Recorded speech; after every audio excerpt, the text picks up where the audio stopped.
Olá, pessoal. Eric DK, analista político, falando aqui direto de Brasília.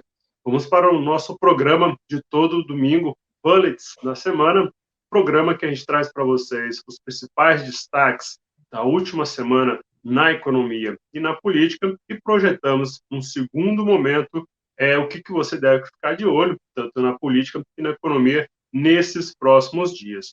E para o programa de hoje, a gente está aqui com Matheus Honorato, ele é economista da VLGI Asset. Tudo bem, Matheus? Seja bem-vindo. Obrigado pelo convite, Eric. É um prazer estar aqui conversando com você. Legal. Antes da gente começar, Matheus, se apresenta para a turma que ainda não se conhece, onde é que você está atuando e um pouquinho também do seu background.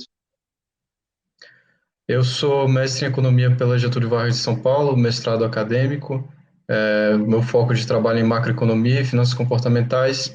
Faço o papel hoje de economista da VLGI Asset, principalmente olhando para os cenários e também para as projeções das principais variáveis macroeconômicas.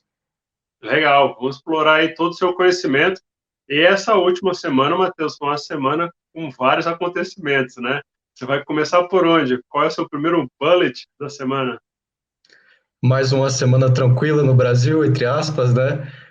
Acho que não tem como a gente não falar, na verdade, de inflação e juros. Saiu o resultado da última reunião do Copom, última reunião desse ano. O Copom decidiu por manter a aceleração de 1,5% na taxa Selic. Vamos finalizar o ano com 9,25% ao ano. O destaque que eu queria dar para essa reunião é que o tom subiu um pouco, o tom foi mais duro, né? O Copom anunciou um novo aumento de 1,5% para a próxima reunião, dia 1º de fevereiro do ano que vem. Então, a gente já começa aí em fevereiro, começa o carnaval, com a taxa de 10,75%. Eu queria falar dois pontos. É importante que o tom tenha subido, que o tom tenha sido mais hawkish, porque a gente está vendo uma inflação muito mais indexada no Brasil, muito mais persistente. É uma inflação que está se mostrando não só nos componentes voláteis, foi muita culpa, de fato, dos transportes, resultado da gasolina. Isso não tem jeito, isso vem do impacto do preço do petróleo. Mas hoje a gente está vendo um aumento do risco fiscal também. Então, o Copom, na verdade, o Banco Central, ele tá numa situação complicada, porque ele está tentando, ao mesmo tempo, ancorar as expectativas, isso significa as expectativas para 2022, 2023 serem jogadas na meta, certo? Isso ainda está no horizonte relevante para a política monetária, e a missão do Banco Central é colocar os preços ali no centro da meta, dentro do intervalo, certo? Mas tem o outro lado. Tem um lado que está sangrando hoje muito mais, que é a parte fiscal, é a perna fiscal. A gente está vendo aí a discussão dos precatórios, basicamente minando a credibilidade fiscal do Brasil. Então, o Banco Central está tentando tanto conter a inflação, quanto refletir na taxa o aumento dos juros, ou, desculpa, o aumento do risco fiscal, refletindo nos juros. Então, tem esses dois pontos aí para justificar o aumento da Selic que a gente está vendo. A gente começou o ano com 2% de Selic e vai terminar o ano com 9,25%. Ano que vem tem mais aumentos. Legal. Antes de avançar, Matheus, só pegar um pontinho para aquela turma que está começando agora a acompanhar o mercado financeiro. Você usou um termo de hawkish. O que isso significa para a turma que ainda está chegando hoje?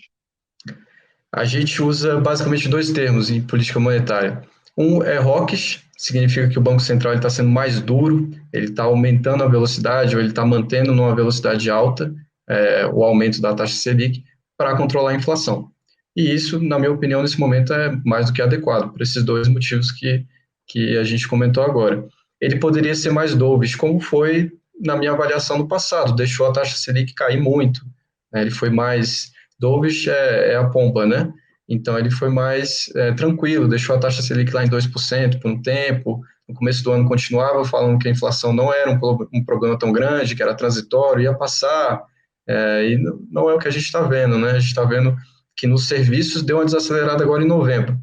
Veio inclusive isso é um ponto muito importante, a gente tem que falar, saiu hoje o IPCA de novembro, foi 0,95% de aumento, uma boa notícia, entre aspas, deu uma desaceleração pequena, mas já é um bom resultado, e continua com um efeito muito grande da gasolina, que teoricamente o Bacen achava que não ia durar tanto. E a gente está vendo que está durando. O aumento da energia também teve um impacto muito grande nos últimos meses, o aumento das commodities também teve um impacto muito grande.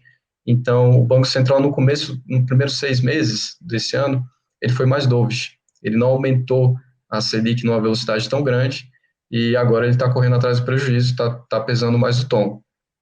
Legal. Então vamos também trabalhar com cenários.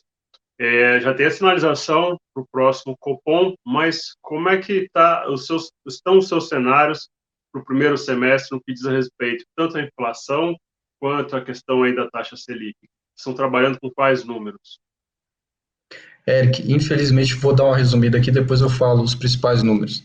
Mas, infelizmente, o que a gente vê para o Brasil 2022, baixíssimo crescimento, pior do que o crescimento passado que o Brasil teve, uma média histórica aí de 2% ao ano, que já era considerado baixo para o potencial do Brasil, expectativa de crescer 0,5% no ano que vem.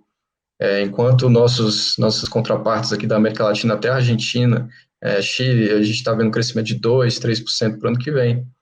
Brasil crescendo 0,5%, com a inflação que hoje a gente tem a nossa própria expectativa, tem a expectativa do Focus também, mas em torno de 5% para o ano que vem. E esse número é importante, porque o Bacen está tentando pesar o tom justamente para não perder a mão de 2022. 2022, o ano ainda não começou, ainda dá para jogar a inflação no centro da meta, é só o comprometimento ficar claro, né? E também ter ajuda do outro lado, não ter um constrangimento tão grande pela política fiscal, né? Mas expectativa de inflação de 5% para o ano e um crescimento de 0,5%. Não por coincidência, a gente espera pouco investimento no Brasil, uma transição aí dos investimentos de bolsa para renda fixa, certo? E muita gente olhando para investir no exterior, justamente pelo baixo crescimento do Brasil. Uma forma de se blindar aí também por toda a volatilidade que vem com justamente a eleição do ano que vem, né? Mas com relação à Selic, Matheus, você está trabalhando com qual projeção aí exatamente? Hoje a nossa projeção é de 11,75%, mas o viés é de alta. Pode ser que seja necessário aumentar mais. E isso depende do que vai vir. Você comentou muito bem, é um ano de eleição, né? Taxa de juros, eu gosto de pensar como taxa de juros como uma reflexão do risco do país. Então, quanto maior o risco, maior a taxa de juros do país para remunerar os investidores.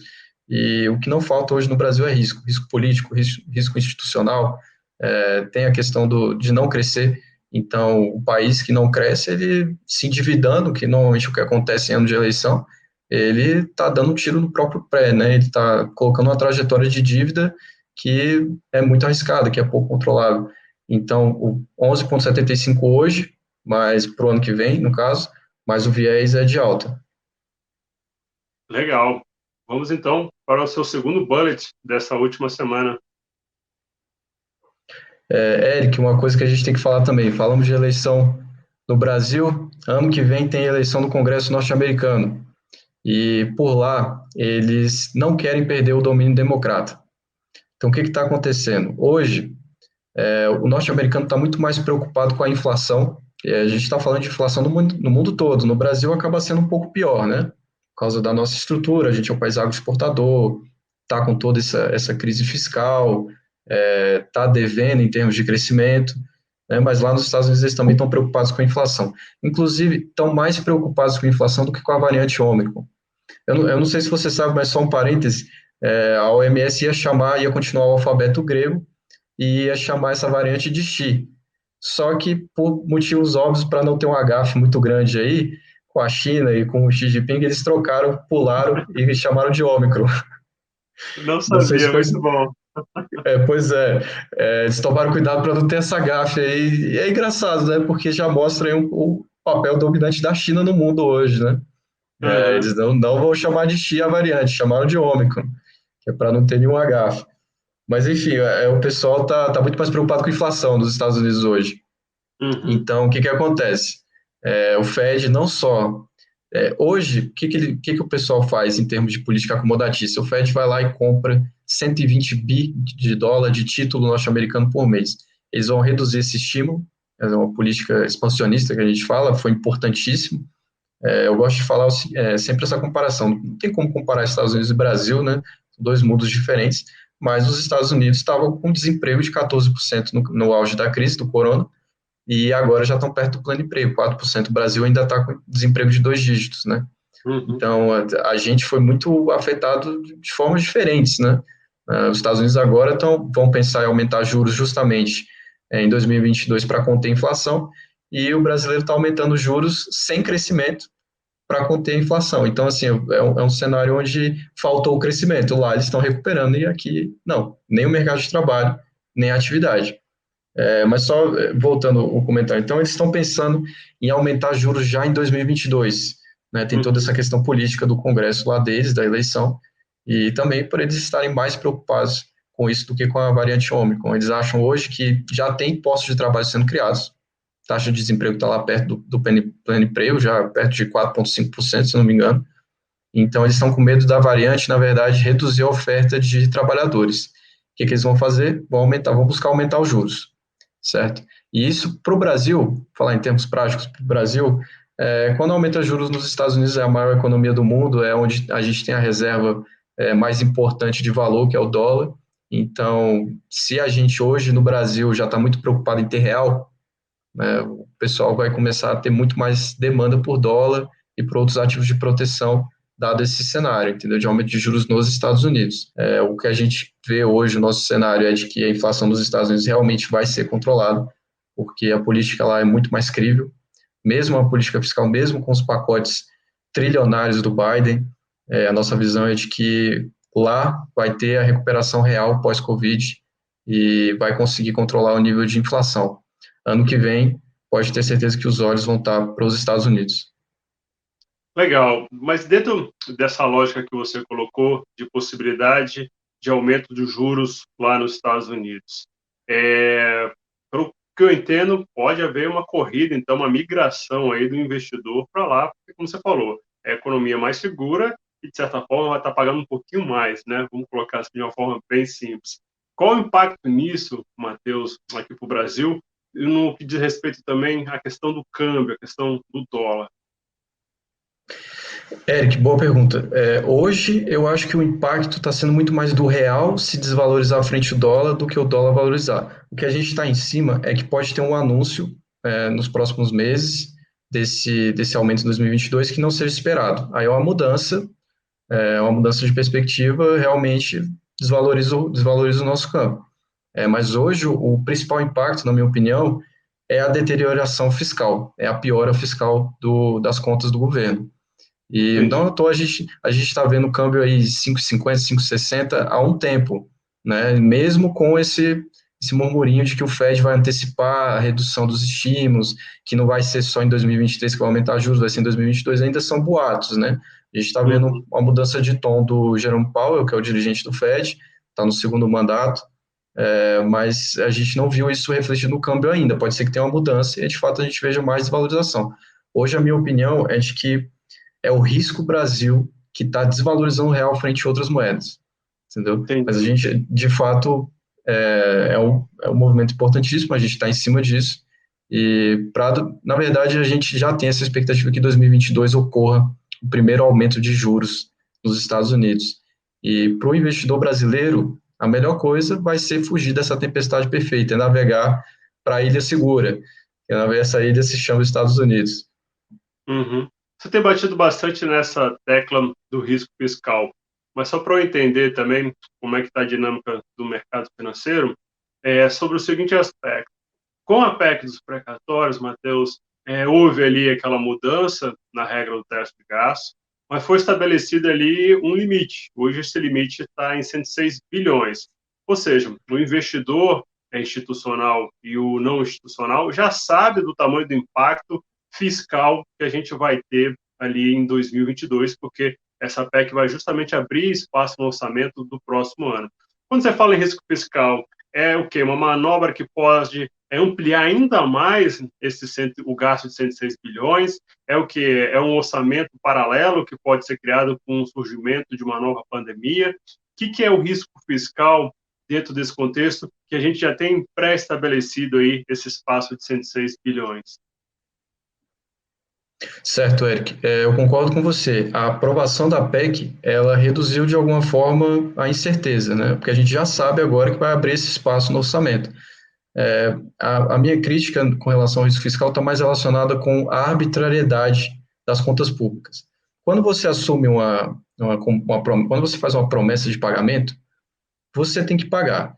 Você não pode escolher quais compromissos você vai arcar, quando. Isso não é do credor para ser assumido. Você tem que arcar com os seus compromissos. E isso, em termos de nação, é muito importante. O Brasil já é conhecido como um mau pagador. Nos últimos 100 anos, se eu não me engano, o Brasil já declarou moratória 5 vezes. É aquele famoso, devo, não nego, pago quando puder. Isso é péssimo, porque isso aumenta o risco. Se a gente pensar em termos de pessoa física, se você empresta dinheiro para uma pessoa, ela deixa de te pagar, ou então paga só o que ela pode.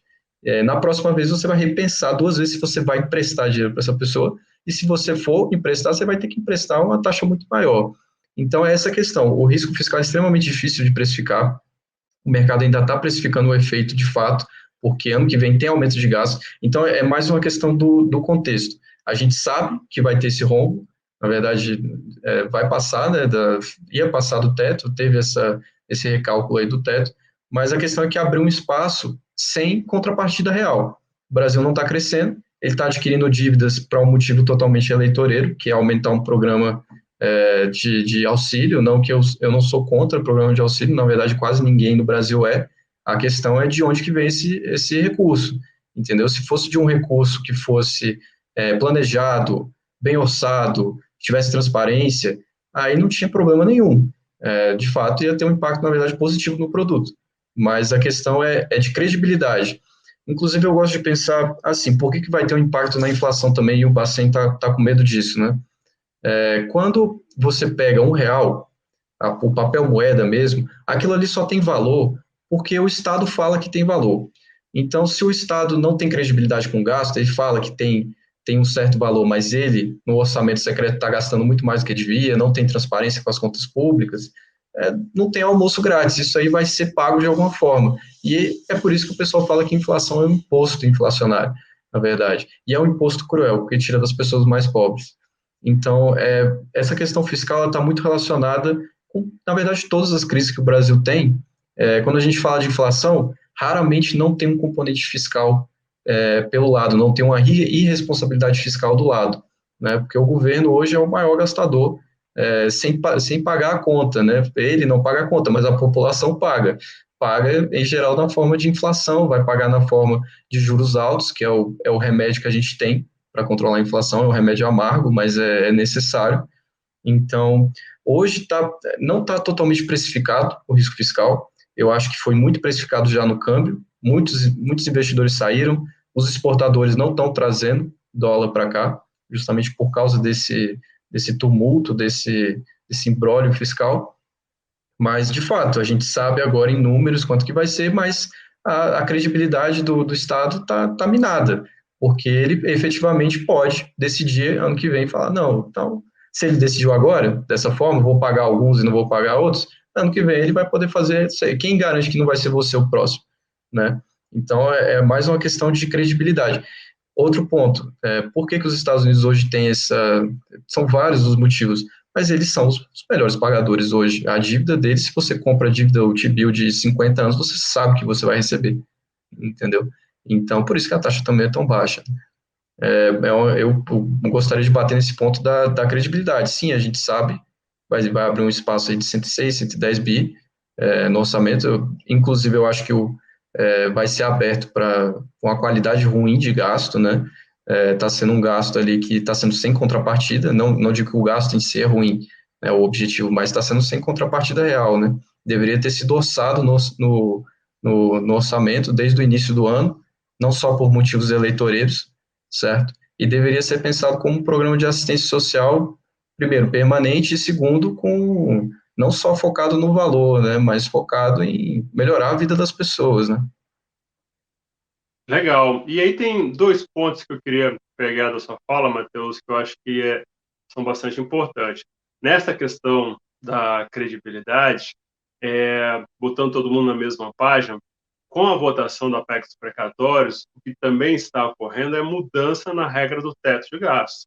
Uma regra que foi estabelecida ali no governo Temer, que foi chamada de âncora da agenda do ministro Paulo Guedes, porque com o teto de gastos existe, então, uma previsibilidade do que vai ser gasto com relação às despesas públicas, e aí, nesse processo agora, da PEC dos precatórios, está sendo alterado essa regra, estão fazendo um puxadinho no teto de gastos, e isso, dentro do que o Matheus colocou sobre credibilidade, abre um precedente. O que é esse precedente?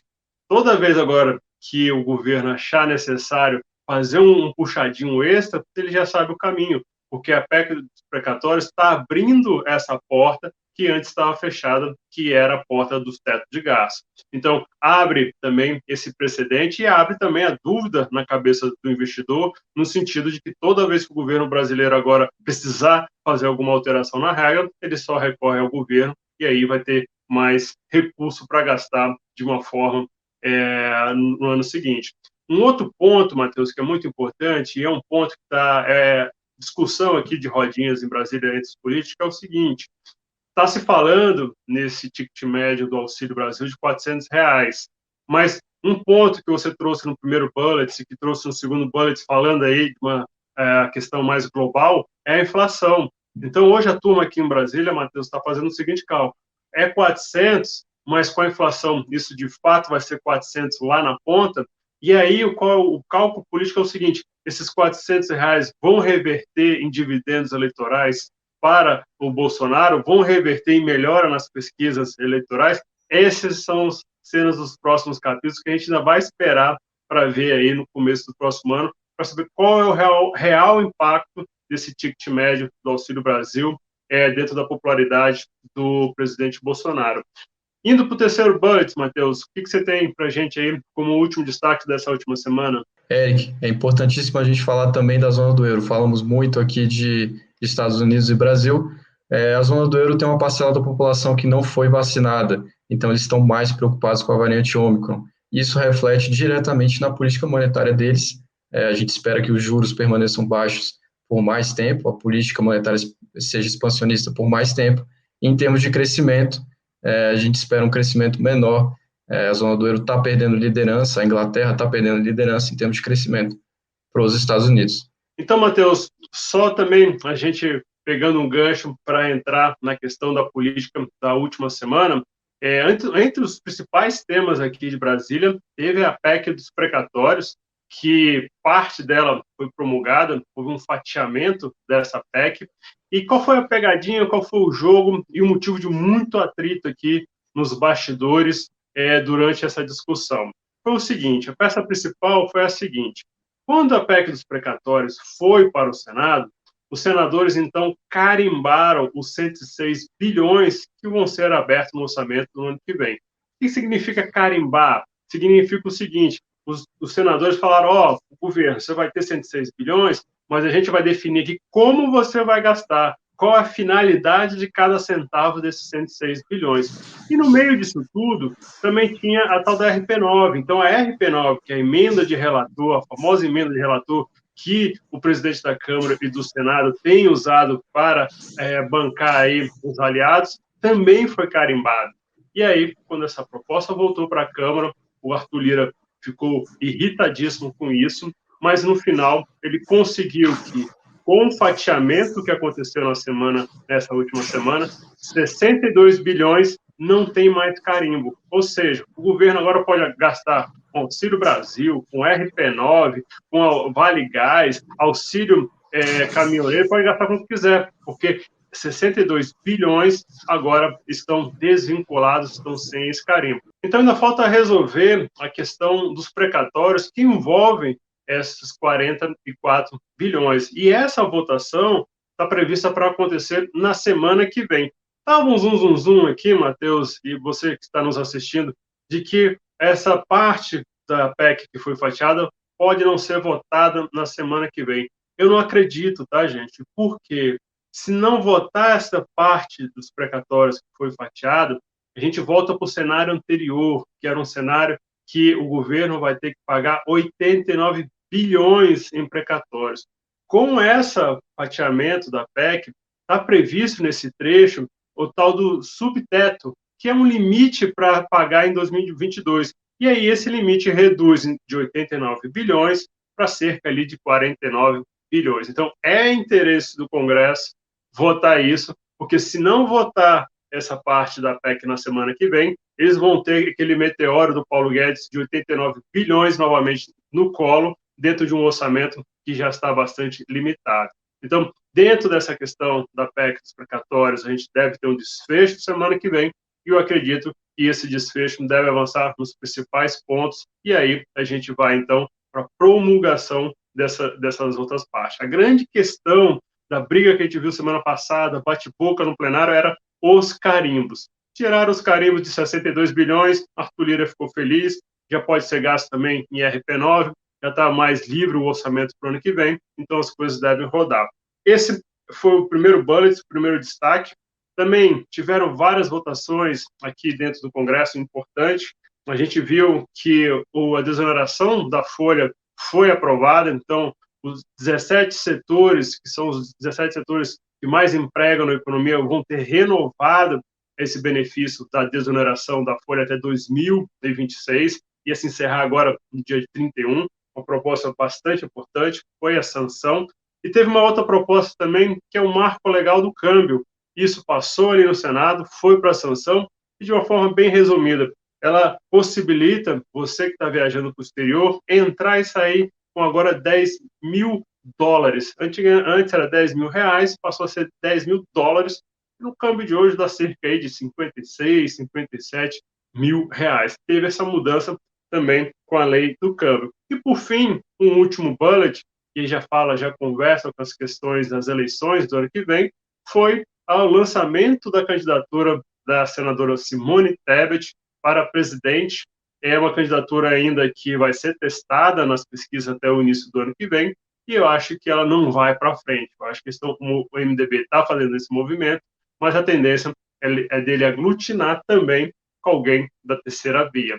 Bem, esses são os 3 destaques aí da política na última semana. Volto para você, Matheus, para você cantar agora para a gente o que a turma tem que ficar de olho aí para os próximos dias dessa próxima semana. Eric, vou só fazer um último ponto aqui, falando do orçamento, da questão da PEC dos precatórios. O déficit, ele é inflacionário. E, mais importante ainda, os benefícios, o salário mínimo, a aposentadoria, é reajustado pelo INPC. Então, se o orçamento está apertado, em ano que a inflação bate 5%, fica mais apertado ainda, certo? Passando para o que a gente vai ver da próxima semana, segunda-feira sai o Boletim Focus de manhã. A gente está aguardando ansiosamente para ver se as expectativas de inflação ancoram.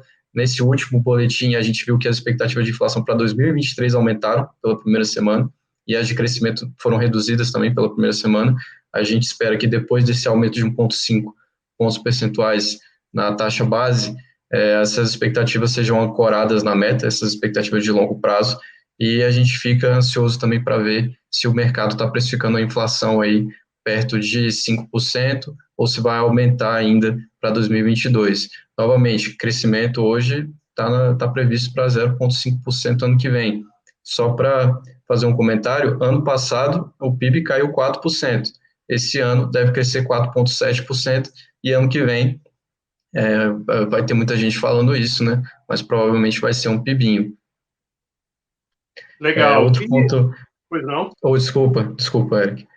Não, à Te vontade. Eu interrompi. ia te perguntar da ata do Copom, se tem previsão também de sair algum comunicado ainda do Banco Central, ou isso já foi resolvido essa semana? Saiu o comunicado da última reunião. O boletim ele é liberado, se eu não me engano, 8h30 da manhã, na segunda-feira. Tem outros dados interessantes também semana que vem. Tem produção PMI da zona do euro, é uma coisa que a gente está analisando também, justamente porque essa questão de crescimento e da variante Ômicron está muito relacionado. Tem crescimento dos serviços também, produção de serviços, e tem o índice brasileiro de commodities, né, que é o índice do Banco Central que ele calcula para a gente ver o andamento, tendência de preço de commodities, também é muito importante. Recentemente a gente viu uma queda pequena no preço do barril de petróleo, mas em termos de commodities energéticas e de construção, a gente tem visto a tendência de alta. Então é interessante ver se essa tendência continua para as commodities brasileiras. Para a semana que vem, temos só isso. Se der tudo certo, né? Se a política não trouxer novos desastres para a gente, né? Legal. Então, voltando para a política, o que a gente tem que ficar de olho na semana que vem? Ainda tem muita coisa para acontecer aqui em Brasília. Segunda-feira tem a previsão da votação no plenário da Câmara do marco das ferrovias. Tem muito investidor aí que tem posição dentro do setor acompanhando essa votação. Então, está prevista para ser votada na segunda-feira. O relator não fez mudança do texto que veio do Senado. Então, a tendência é de conclusão da votação na segunda-feira à noite dessa proposta, o que pode ter impacto aí nas ações do setor na abertura de terça-feira. Então, fica de olho, esse é um tema que tem bastante gente grande acompanhando. Na terça-feira, Matheus, a gente tem esse desfecho da PEC dos precatórios, o mercado financeiro está acompanhando, como eu falei para vocês no primeiro bloco, tem ali esses 44 bilhões que vão ter que ser definidos, que é onde está estabelecendo ali esse subteto, o limite do pagamento dos precatórios no ano que vem. Eu acredito que o desfecho vai ocorrer, mas em se tratando de Congresso, a gente tem que ficar de olho também, porque ali a turma sempre tem uma criatividade em cima da hora. E quarta-feira é um dia importante para quem está olhando para o papel da Eletrobras. O TCU ia julgar a questão da privatização, a modelagem da privatização da empresa semana passada e passou para a próxima quarta-feira. Há uma expectativa ali de que o TCU retome esse julgamento e vamos ver qual vai ser o desencadeamento disso, porque a turma do governo está muito preocupada com o calendário. Se não for concluída a votação na próxima semana, isso vai cada vez mais apertar o calendário da modelagem da Eletrobras em 2022. São 3 temas bastante importantes, lógico, fora os outros que vão surgindo ao longo dos dias, mas esses são os principais destaques aí para a próxima semana. Bem, antes de encerrar, Matheus, eu gostaria de deixar aqui aberto para você para as considerações finais. Bom, Eric, foi um prazer estar aqui conversando com você e estou à disposição sempre que vocês quiserem bater esse papo sobre economia e política, né? Matheus, muito obrigado pelo seu tempo, muito obrigado aí por trocar figurinha com a gente, trazer conhecimento para o nosso programa. E a gente fica por aqui, desejando a vocês um bom domingo, uma boa semana e ótimos negócios.